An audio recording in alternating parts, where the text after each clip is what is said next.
pull the pin. Ay, meron laman. Yun ang makikita nyo. Nagulat ka. Doon pala natakot ka na. Paano ba yung apoy? So, lalapitan. By the book, 10 to 12 feet. Pero sa atin, as much as tolerate yung apoy, lapitan mo. Saka dapat alin mo yung ano, Huwag lang sobrang lapit. Kasi lapitan mo, maluluto ka lang. Okay? Sobrang init. So ngayon, 5 feet para sa akin kasi tolerable yung init. Para sa akin na. Observe. hangin. Observe wind of direction. Okay? Kasi kung ang hangin ay pabalik lang sa akin yung 5x. Yan yung apoy. Simpleng mag-backfire. Okay? So observe and then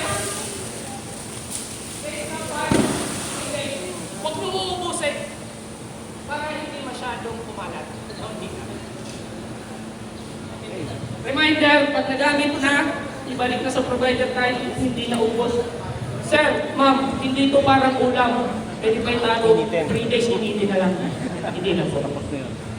Nagamit na yan kahit may laman pa yan, wala nang pressure yan. Kasi pumutok na yung tanis na.